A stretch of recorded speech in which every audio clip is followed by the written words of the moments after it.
Hello there friends, welcome back to another episode of Generation Tech. My name is Alan. If there is really one positive thing with the Disney takeover of Star Wars, it's the story of Rogue One and Andor. Detractors of this side of the lore might say that these two entries, especially Andor, was too disconnected from the lore, too realistic and gritty, boring even. The boldest claim that Andor is not even Star Wars because of a lack of lightsabers and Force users. A statement that I agree with and also disagree with to a certain extent. I agree that George Lucas's Lucasfilm would have never made a Star Wars movie that thematically played like a war drama. It's not that Lucas wasn't known for milking Star Wars. I mean, one of his most popular pieces of work in the prequel era was a cartoon about just the Clone Wars, which kind of was just in the background of the prequels. And it became surprisingly popular. So making a film about how the Death Star plans were stolen in the first place might not interest George Lucas from a creative or storytelling point of view. But George Lucas has always been this Jekyll and Hyde-like character. Sometimes he's searching for higher artistic expression, other times he just wants to make some cheddar.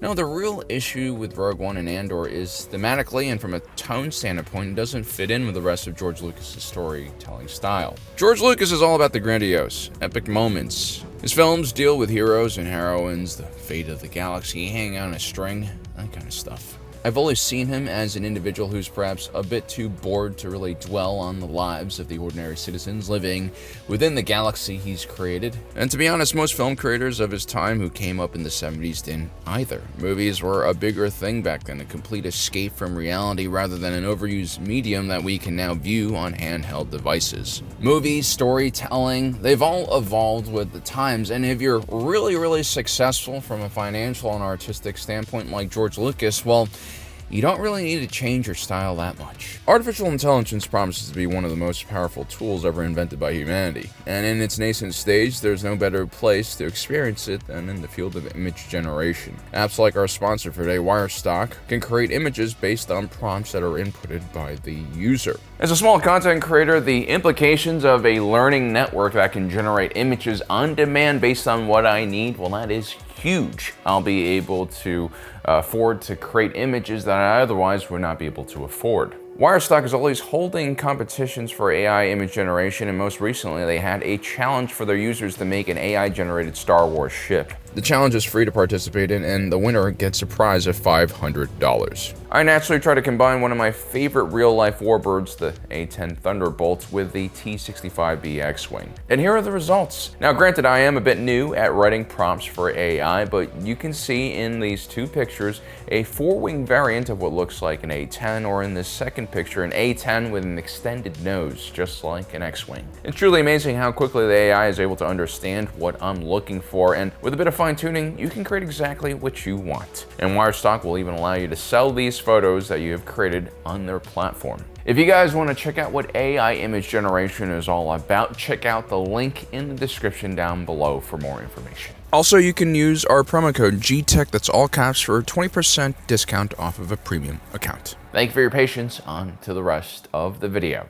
The terrible dialogue and questionable casting choices of the prequel trilogy, which George Lucas authored, is a direct result of his unwillingness to improve his abilities from the 70s. But at the same time, Lucas's true genius, which is world building, also shines through and really helped revive a galaxy that had been starved of content for some time. And in a lot of ways, the world that he created has now outgrown him, not only from a storytelling point of view, but also stylistically. What we get with Tony Gilroy, who stepped in at the end of Rogue One and then created Andor, is a different type of creator. Whereas George Lucas was always looking outwards, fantasizing about the future, about the galaxy, and how life could evolve into complicated galaxy-wide civilizations, Gilroy was always after the more simple and intimate truths. He wanted to know what motivates people, how we behave and act in complex social situations. Having Tony Gilroy work within George Lucas's creation is really the perfect marriage between creators. One wild man to create a completely fantastical and fictional galaxy, and another wild man to make sense of it all and make it feel more realistic than ever before. These two creators have a completely different way of viewing the world, and perhaps it's not surprising that they're also talking to two very different audiences. George Lucas primarily creates for children. I believe he famously said that Star Wars is for 12-year-olds. He wants to wow you with visuals and exotic locations, stun you with dramatic reveals and tragic fails. In a lot of ways, he epitomizes the old Hollywood technique of over-dramatizing everything. in his space opera. Then you have Tony Gilroy, who's never directed a science fiction show or feature before. He probably would hold the lightsaber the wrong way if you gave him one. But that doesn't really matter because he understands very much how to build riveting characters in a much more realistic and relatable way. Tony Gilroy's heroes are not really super at all. They're flawed individuals who take damage and usually are only excellent enough to barely survive the crazy situations they find themselves in, which is honestly no less impressive than some of the heroic shenanigans the Jedi get into. Now, there is a problem with George Lucas's more romantic storytelling style. Star Wars is a highly political story that involves the struggle between rebels and dictators, republics and empires. Lucas has mentioned that he draws inspiration from real life for his stories. He drew similarities between the homespun clothing of the Rebel Alliance soldiers and the first American rebels fighting against the British Empire. He also drew comparisons between the Ewoks and the Viet Cong and the Empire and the US military. While overall ideas like anti-imperialism and pro-democracy sentiment are positive, the actors and organizations that take part in these real-life struggles are quite complex. Which is why I found Lucas's portrayal of the rebellion as clean-cut, morally righteous good guys, and the Empire as some cartoonishly evil organization as a bit too simple and over the top. And a simplification of the truth really leads to a decrease in accuracy, which is why in the modern context, a lot of story writers like to present stories in a more objective way, give you all the details, and allow the audience to come up with their own conclusions of how they view characters. Which is what makes Rogue One and Andor so important. I mean, these two stories covered the early rebellion, and like most rebellions in real life that face overwhelming odds, the individuals who take part are pretty desperate people. You have individuals like Saw Gerrera and his partisans who are essentially terrorists. I mean, you almost have to be a little bit crazy to rebel against an empire that literally controls the entire galaxy. The gall to even assume that you stand a chance seems to indicate some type of mental illness or illusion of grandeur. That's what makes the everyman Cassian Andor so appealing. The young man is smart, capable, and rational, which is why he wants nothing to do with Luthen Rael and his crazy movement in the first place. In a lot of ways, Cassian, who is struggling to hold down a job, maintain links to his family, and essentially just trying to survive, very much reflects the situation that many people find themselves in the modern world. We know that economic opportunities are limited compared to previous generations. We know most people aren't happy about the individuals in power, and there's a general sense of unwellness that is pervasive throughout society. But like most of us, Cassian is too busy to rebel. He's too busy struggling to tread water and make ends meet. Only fools will stick their necks out and have time to throw their lives away for some meaningless political revolution. Or at least that's something he would say. And this is the cold, hard reality of what the world looks like. Throughout history, most of humanity is populated by good people, but controlled by a smaller and very ambitious group of individuals who sometimes have malicious designs for the rest of the populace. People like Andor mind their own business, and they generally don't rebel and are just slowly crushed until they're either forced to rebel or just completely run out of the will to fight. And that's sort of what happens to Andor. He gets crushed and crushed, oppressed until he has no other option but to act. He takes a stand, first for survival, and then he slowly adopts the ideology of the rebellion. It's a gradual transformation. He first has to realize that the situation he is unfair, and then he has to accept that he has the ability to affect his own future. And not only that, there are many who will now count on him and follow his lead. In a lot of ways, I think Andor's transformation to the rebellion is a lot more relatable and likable than Luke Skywalker's own journey. The young moisture farmer was basically born into forced royalty, and it was really just an innocent and naive call to adventure that inspired him to leave his homestead. Luke Skywalker, at his core, guys, is a bored teenager looking for adventure. He doesn't really have a strong reason to rebel at all. I mean, yes, his family was burnt to a crisp, but even that seems like an afterthought to give him just more reason to leave. Ultimately, Luke stumbles into the rebellion in a very random and disjointed way. I mean, we can discuss the more esoteric concept of fate or the, will of the Force, but Luke's experience does not illustrate a believable or relatable path towards rebellion. Now, I've been fortunate enough, or perhaps unfortunate enough, to have witnessed many real-life conflicts and rebellions myself. I used to walk through Zuccotti Park every morning during the Occupy Wall Street movement. I spent weeks on the front lines with the Umbrella movement in Hong Kong and the Sunflower movement in Taiwan. I've witnessed peaceful BLM gatherings in my city. I've also witnessed out-of-town protesters burn dumpsters down outside of my office for BLM. And more recently, I spent some time in Poland with volunteers helping Ukrainian families fleeing the war with Russia. What I found is that when you get closer to conflict and dispute, you normally don't run into that many normal people typically normal people try to avoid such situations. Now, if a movement, like in the case of the Hong Kong Umbrella movement, is one that has widespread support and appeal and a very clear message, you will see people from all walks of life join up: students, professionals, the retired, people with a lot to lose and people with nothing to lose. But generally speaking, the individuals you find in the front lines of that fight who are willing to throw themselves at police batons and shields are more like your desperado types: high risk tolerance, emotional individuals who some might say are living on the fringes of society. Now, if you're for the movement, these individuals you might call misunderstood but well-meaning allies. But if you're against the movement, you'll just label them as hooligans, troublemakers, maybe terrorists. Those people on the front lines, the activist types, the individuals willing to make a difference, are always driven by something. Now, it's very likely that these individuals do not share the same ideology as your movement, but for now, at least, you guys have some kind of intertwined interests.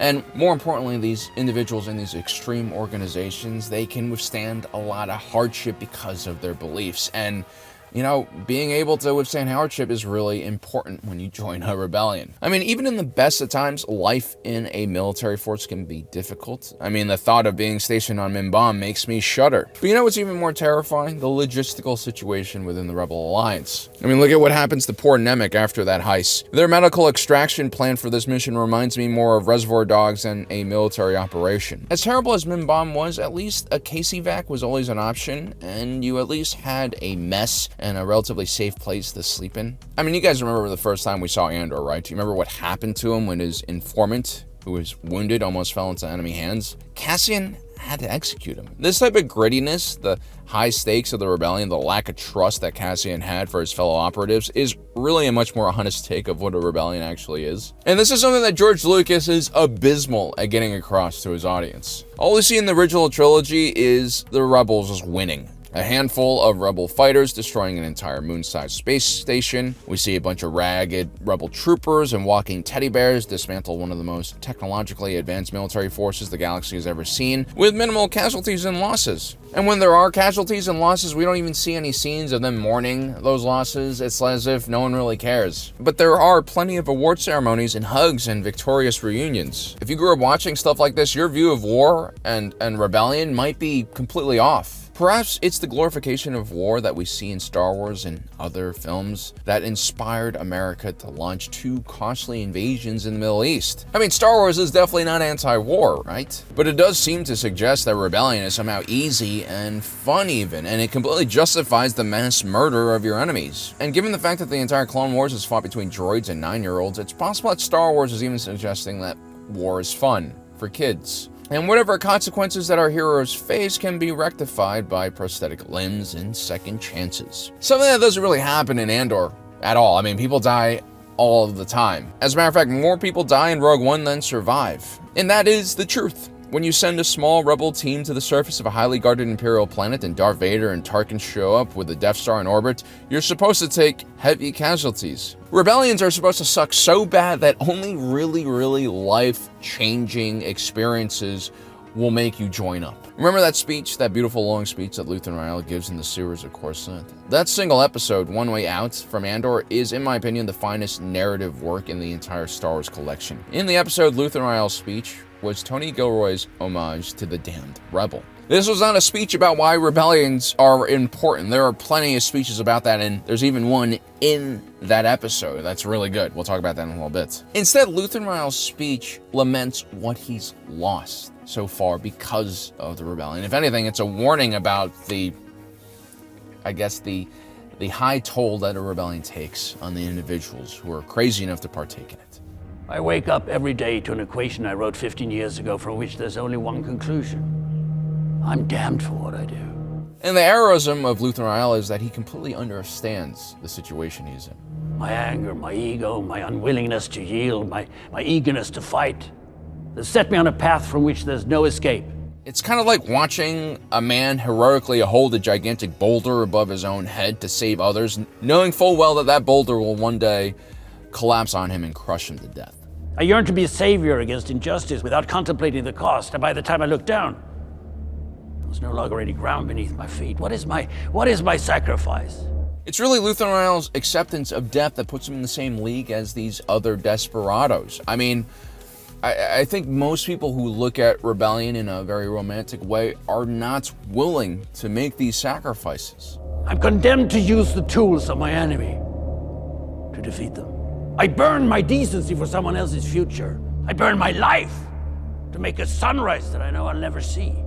What does someone in Luthen Rael's position say to someone like Luke Skywalker, who's just leaving the moisture farm looking for fun? Now, the ego that started this fight will never have a mirror or an audience or the light of gratitude.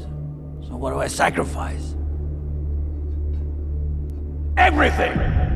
Luthen Rael can see the end coming, and instead of avoiding the collision, he kind of embraces it. He accepts it fully. Luthen Rael is a true rebel, and he's probably not going to live to see the rebellion succeed. And in that same episode, Kino Loy also gives an amazing speech to inspire his fellow prisoners out of a death trap. The entire prison complex is a perfect metaphor for living under brutal tyranny. The prisoners outnumber the guards, and the only thing that keeps the peace is this lie, the small bits of hope that are being fed to the prisoners that they can one day leave. When the illusion that things can get better is shattered, the prison population becomes a wave of bodies that brutally surges for freedom, absorbing blows from batons and blaster bolts like it's nothing and quickly overwhelming the prison guards. To me, it's characters like Luthen Rael and Kino Loy who truly make the rebellion feel alive and feel like something worth fighting for. Sure, individuals like Anakin, Palpatine, Yoda are more important within the lore. They are gods almost in the grander scheme of things, making decisions for the rest of the populace. But they really aren't relatable characters at all. They don't go through struggles that I can understand. The characters from Andor and Rogue One are the ones who really make me contemplate the true meaning of open rebellion. It bluntly highlights the sacrifices it takes, the hardships one will face. It doesn't sugarcoat things at all. Andor reminds us that rebellions suck, and that you should probably never join one if you're doing it just for egotistical reasons or if you're looking for fun and adventure.